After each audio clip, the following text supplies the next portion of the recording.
Everyone, Jharkhand live के YouTube channel में आप सबका स्वागत है। तो दोस्तों, आज है 12 जून और हम लोग यहाँ पर आज झारखंड के महत्वपूर्ण करंट अफेयर क्वेश्चंस देखने वाले हैं।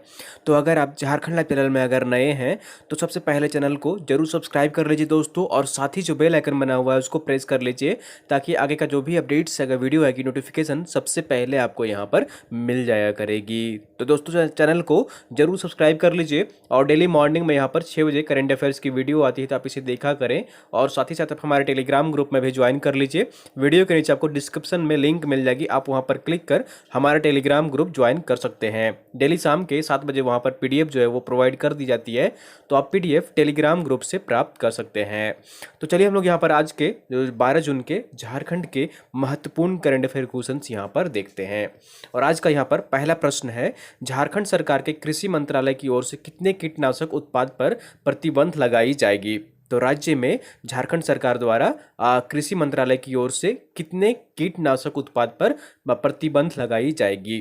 तो इसका सही आंसर जो होगा यहाँ पर ऑप्शन नंबर डी इज बिल्कुल सही आंसर हो जाएगा। 27 कीटनाशकों पर। कितने कीटनाशकों पर? 27 कीटनाशकों पर जो है राज्य सरकार प्रतिबंध लगाएगी पूरे राज्य में। तो ऑप्शन नंबर डी इज बिल्कुल सही आंसर हो जाएगा। चलिए यहाँ पर पूरी डिटेल्स में देख लेते हैं इस न्यूज को। तो जैसा कि आप यहाँ पर देख पा रहे हैं, राज्य सरकार 27 कीटनाशकों पर पाबंदी लगाने की तैयारी कर रही है। केंद्र सरकार ने इन कीटनाशकों पर बैन लगाने को लेकर राज्य सरकार से मंतव्य मांगा है। करीब 6 वर्ष के बाद फिर से 27 वैसे कीटनाशकों की जो है यहाँ पर सूची तैयार की गई है, जिससे फसलों को कम फायदा और मिट्टी को अधिक नुकसान हो रहा है। तो ऐसे कुल 27 कीटनाशक जो है राज्य में प्रतिबंधित किए जाएंगे। और यहाँ पर जैसा कि आप सभी को पता होना चाहिए, यहाँ पर झारखंड के जो कृषि मंत्री हैं फिलहाल वो श्री बादल पत्रलेख हैं, जो कि जरमुंडी विधानसभा क्षेत्र से हैं, जो कि दुमका जिला में आता है। ठीक है, तो ऑप्शन नंबर यहाँ पर जो होगा डी इज बिल्कुल सही आंसर हो जाएगा। राज्य सरकार द्वारा कुल 27 कीटनाशकों पर प्रतिबंध लगाने की तैयारी की जा रही है। चलिए अगले प्रश्न की ओर चलते हैं, और अगला प्रश्न है यहाँ पर, राज्य में डाक विभाग ने डोर टू डोर पैसे के भुगतान के लिए कौन सी ऐप लॉन्च की है? राज्य में डाक विभाग द्वारा डोर टू डोर पैसे के भुगतान के लिए कौन सी ऐप लॉन्च की है?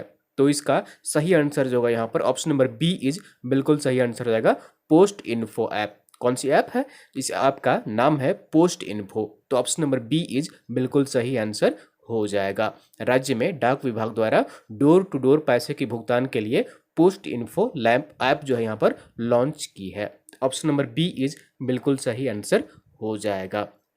तो जैसा कि आप यहाँ पर देख पा रहे हैं, डाक विभाग ने राज्य भर में घर बैठे पैसे मुहैया कराने के लिए एक ऐप लॉन्च किया है जिसका नाम पोस्ट इन्फो है। इस ऐप के माध्यम से किसी भी बैंक के खाता धारक जो होंगे वो यहाँ पर निःशुल्क पैसा घर बैठे मंगवा सकते हैं, जिसके लिए यहाँ पर जो है वो खाता धारक होंगे वहाँ पर उनका आधार नंबर से जो है वो खाता लिंक होना चाहिए। ठीक है, तो ऑप्शन नंबर यहाँ पर जो होगा बी इज बिल्कुल सही आंसर रहेगा।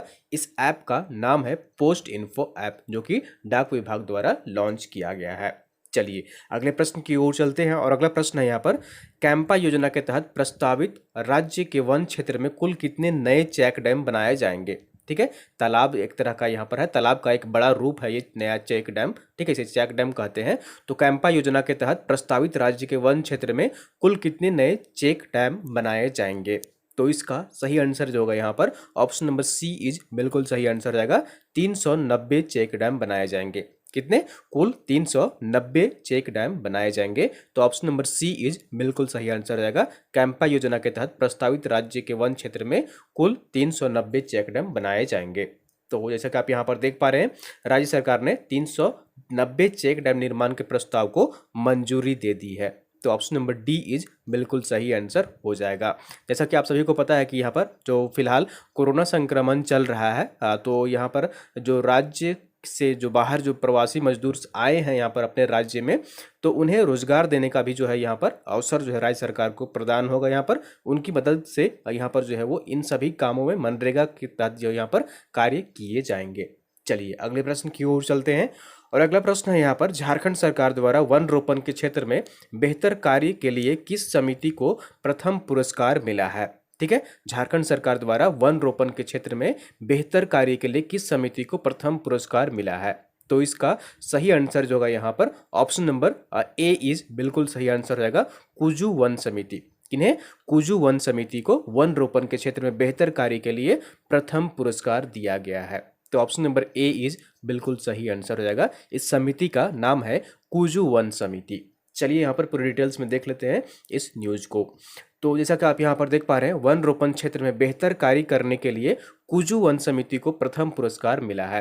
प्रथम पुरस्कार के लिए समिति को कुल यहाँ पर 3 लाख रुपए का पुरस्कार राशि दिया गया है, जिसे वन समिति किसी कार्य को ग्राम सभा के माध्यम से पारित कराकर खर्च करेगा इस राशि को। दूसरा पुरस्कार जो दिया गया है वो रामगढ़ सिद्धबार कला वन समिति को दिया गया है, जिन्हें कि 2 लाख रुपए दिया गया है राशि। और यहाँ पर तीसरी जो पुरस्कार दिया गया है, तीसरा पुरस्कार, वो गोला प्रखंड के साड़म वन समिति को 1 लाख रुपया प्रदान किया गया है। ठीक है, तो ऑप्शन नंबर यहाँ पर जो होगा ए इज बिल्कुल सही आंसर हो जाएगा। वृक्षारोपण के लिए यहाँ पर जो बेहतर कार्य के लिए कुजू वन समिति को प्रथम पुरस्कार दिया गया है। याद रखिएगा, बहुत ही महत्वपूर्ण प्रश्न है। चलिए अगले प्रश्न की ओर चलते हैं। और अगला प्रश्न है यहाँ पर फॉरेस्ट सर्वे ऑफ इंडिया की स्टेट फॉरेस्ट रिपोर्ट के अनुसार झारखंड में केंद्र सरकार द्वारा लक्ष्य के तहत किस वर्ष तक 33% हरियाली का लक्ष्य दिया गया है? तो केंद्र सरकार द्वारा 33% हरियाली राज्य में जो है वो यहाँ पर लक्ष्य हासिल करने का कब तक यहाँ पर समय सीमा तय की गई है केंद्र सरकार द्वारा?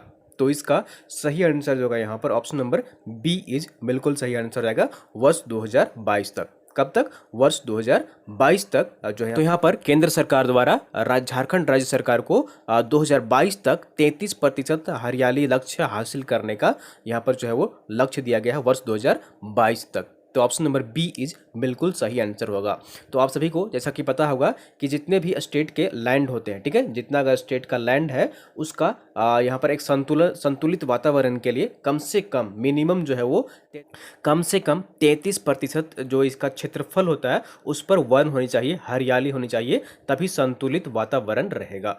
तो इसलिए केंद्र सरकार ने राज्य सरकार को 2022 तक 33% वन यहाँ पर हरियाली जो है हासिल करने की लक्ष्य यहाँ पर निर्धारित की है केंद्र सरकार ने झारखंड राज्य के लिए। तो ऑप्शन नंबर बी इज बिल्कुल सही आंसर रहेगा। यह भी आपका यहाँ पर बहुत ही महत्वपूर्ण प्रश्न है, याद रखिएगा। केंद्र सरकार द्वारा लक्ष्य यहाँ पर दिया गया है 2022 तक यहाँ पर 33% हरियाली लक्ष्य हासिल करने का। तो ऑप्शन नंबर बी इज बिल्कुल सही आंसर हो जाएगा, वर्ष 2022 तक। तो जैसा कि आप यहाँ पर देख पा रहे हैं, फॉरेस्ट सर्वे ऑफ इंडिया की स्टेट फॉरेस्ट रिपोर्ट 2017 की तुलना में 2019 में झारखंड का वन क्षेत्र 58 वर्ग किलोमीटर बढ़ा है। राज्य के भौगोलिक क्षेत्रफल का 29.67% वन क्षेत्र हो गया है। अब वृक्षारोपण को जोड़ दें तो यह जो है प्रतिशत यहाँ पर 33.21% पहुँच जाता है। केंद्र सरकार की ओर से राज्य को 2022 तक 33% हरियाली का लक्ष्य दिया गया है। ठीक है, याद रखिएगा, 2022 तक 33% यहाँ पर हरियाली जो है वो हासिल करने का लक्ष्य दिया गया है केंद्र सरकार द्वारा। तो ऑप्शन नंबर बी इज बिल्कुल सही आंसर हो जाएगा। अगला प्रश्न है यहाँ पर, जवाहरलाल नेहरू जैविक उद्यान कहाँ स्थित है? तो यहाँ पर देख लीजिए, जवाहरलाल नेहरू जैविक उद्यान कहाँ स्थित है? तो इसका सही आंसर जो होगा यहाँ पर ऑप्शन नंबर ए इज बिल्कुल सही आंसर हो जाएगा, बोकारो में स्थित है। कहाँ पर स्थित है? बोकारो में स्थित है। तो ऑप्शन नंबर ए इज बिल्कुल सही आंसर हो जाएगा। अब आप यहाँ पर सोच रहे होंगे कि मैं ये प्रश्न यहाँ पर क्यों पूछा हूँ, तो चलिए यहाँ पर अभी चर्चा में है, क्योंकि देख लीजिए यहाँ पर जो कारण है इसके यहाँ पर क्वेश्चन इंक्लूड करने के। तो देख लीजिए, जवाहरलाल नेहरू जैविक उद्यान बोकारो में स्थित है। यह चर्चा में है क्योंकि यहाँ पर एक रामेश्वरी नाम की एक शेरनी का हाल ही में 18 वर्ष की उम्र में निधन हो गया है। रामेश्वरी का जन्म 10 अप्रैल 2002 को भिलाई में हुआ था। रामेश्वरी शेरनी को केंद्रीय चिड़ियाघर प्राधिकरण के अनुमोदन के बाद 12 दिसंबर 2008 को मैत्री बाग चिड़ियाघर भिलाई से जवाहरलाल नेहरू जैविक उद्यान लाया गया था। कब लाया गया था? तो ये वर्ष 2008 में 12 दिसंबर को लाया गया था यहाँ पर। ठीक है, तो जवाहरलाल नेहरू जैविक उद्यान लाया गया था और हाल ही में यहाँ पर जो है रामेश्वरी नाम की एक शेरनी का इस जैविक उद्यान में निधन हो गया है। तो ऑप्शन नंबर ए इज बिल्कुल सही आंसर हो जाएगा। जवाहरलाल नेहरू जैविक उद्यान कहाँ स्थित है? तो यह बोकारो में स्थित है। चलिए अगले प्रश्न की ओर चलते हैं और आंसर ऑफ द डे है। आपसे पिछले वीडियो में प्रश्न पूछा गया था, हाल ही में राज्य सरकार ने कौन सी योजना बंद करने का फैसला किया है? तो इनमें से कौन सा ऐसी योजना है जिसे राज्य सरकार ने बंद करने का फैसला किया है? तो इसका सही आंसर जो होगा यहाँ पर ऑप्शन नंबर बी इज बिल्कुल सही आंसर हो जाएगा। 1 रुपये में महिला रजिस्ट्री योजना जो थी इसे यहाँ पर राज्य सरकार ने बंद करने की घोषणा की है। तो ऑप्शन नंबर बी इज बिल्कुल सही आंसर हो जाएगा। 1 रुपया में महिला रजिस्ट्री योजना, संपत्ति जो है यहाँ पर महिलाओं के नाम 1 रुपये में रजिस्ट्री होती थी, इसे अब यहाँ पर राज्य सरकार बंद करने की घोषणा की है। चलिए यहाँ पर पूरी डिटेल्स में देख लेते हैं। तो जैसा कि आप यहाँ पर देख पा रहे हैं, हाल ही में राज्य सरकार ने 1 रुपये में महिलाओं के नाम संपत्ति पर रजिस्ट्री योजना बंद करने का निर्णय लिया है। कोरोना संक्रमण से लड़ने के लिए राज्य में ज़्यादा से ज़्यादा संसाधनों की ज़रूरत है। इसी वजह से 1 रुपये में रजिस्ट्री की व्यवस्था समाप्त करने का निर्णय लिया गया है, ताकि राजस्व में यहाँ पर जो है वो राज्य सरकार के अधिक से अधिक राशि प्राप्त हो सके। तो ऑप्शन नंबर बी इज बिल्कुल सही आंसर हो जाएगा। 1 रुपये में महिलाओं के नाम पर संपत्ति की रजिस्ट्री योजना जो है यहाँ पर राज्य सरकार बंद करने की फैसला किया है। चलिए अगले प्रश्न की ओर चलते हैं और यहाँ पर क्वेश्चन ऑफ द डे है। आज का प्रश्न हम लोग यहाँ पर देख लेते हैं। हाल ही में लॉन्च की गई ये योजना नीलांबर पीतांबर जल समृद्धि योजना पर राज्य सरकार अगले 5 वर्षों तक कुल कितनी राशि खर्च करेगी? ठीक है, अगले 5 वर्षों तक हाल ही में यहाँ पर लॉन्च की गई है राज्य सरकार द्वारा योजना नीलांबर पीतांबर जल समृद्धि योजना, इस पर कितनी खर्च करेगी? तो ऑप्शन देख लीजिए, यहाँ पर 4 ऑप्शन है आपके, 800 करोड़, 500 करोड़ या फिर 1200 करोड़ या फिर 1500 करोड़। तो आपको कमेंट करके बताना है कि इसका सही आंसर क्या होगा। प्रीवियस क्वेश्चंस का आप लोगों ने मैक्सिमम लोग इसका सही आंसर कमेंट किए थे और इसका भी सही आंसर कमेंट करने की कोशिश करिएगा। तो दोस्तों ये थी यहाँ पर आज की झारखंड की ये महत्वपूर्ण करंट अफेयर क्वेश्चंस और उम्मीद करता हूँ आपको वीडियो पसंद आई होगी। जरूर लाइक करिए और आप सभी को जैसा कि पता है कि हमारा हर संडे को यहाँ पर सुबह 9:30 बजे और शाम के 6:30 बजे ऑनलाइन टेस्ट का आयोजन किया जाता है JSSC CGL के लिए। और मात्र यहाँ पर आपको ये जो है यहाँ पर 10 रुपये भुगतान करने होंगे, ठीक है, इसके नंबर पर, ठीक है, और इसी नंबर पर आपको स्क्रीनशॉट लेकर पेमेंट का व्हाट्सअप करना होगा और इस तरह से आप यहाँ पर ऑनलाइन टेस्ट से जुड़ सकते हैं। तो वीडियो को आप लोग अपने दोस्तों के साथ अधिक से अधिक शेयर कर दिया करिए ताकि अन्य लोग भी यहाँ पर जुड़ सकें और झारखंड के महत्वपूर्ण करंट अफेयर क्वेश्चंस देख सकें।